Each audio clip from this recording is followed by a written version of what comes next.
Okay, we're going to move on to chapter 20 of Holes.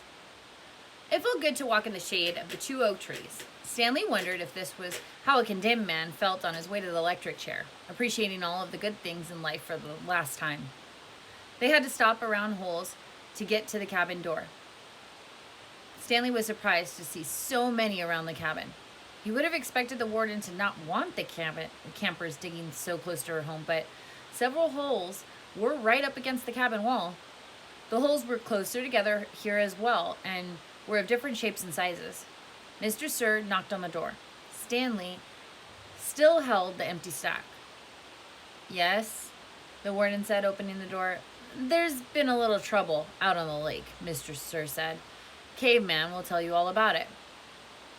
The warden stared at Mr. Sir a moment, then her gaze turned toward Stanley. He felt nothing but dread now. "Come in, I suppose," said the warden. "You're letting the cold out." It was air-conditioned inside of her cabin. The television was still going on. She picked up the remote and turned it off. She sat down on a canvas chair. She was barefoot and wearing shorts. Her legs were as freckled as her face and arms. "So, what is this that you have to tell me?" Stanley took a breath to steady himself.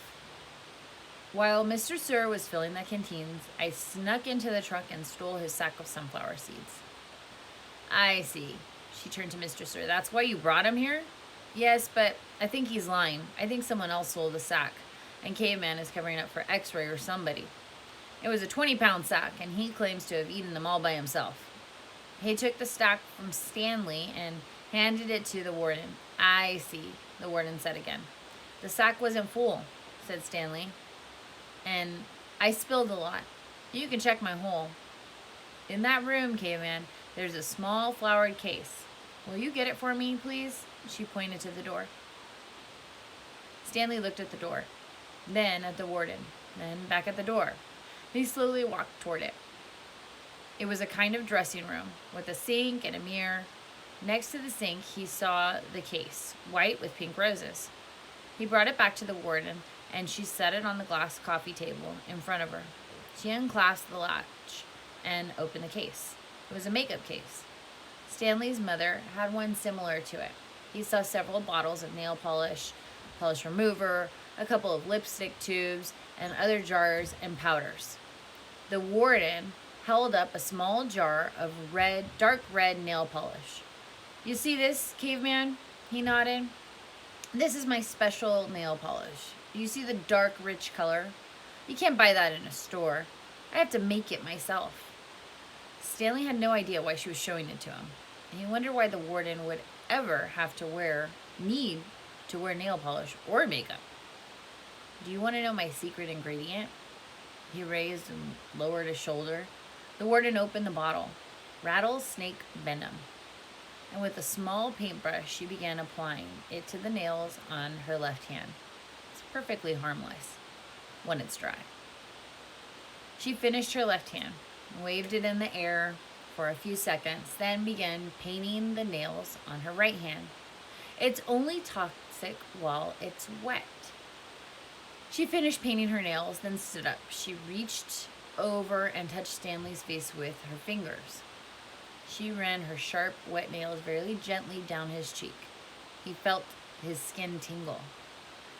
The nail on her pinky just barely touched the wound behind his ear. A sharp sting of pain caused him to jump back. The warden turned to face Mr. Sir, who was sitting on the fireplace hearth.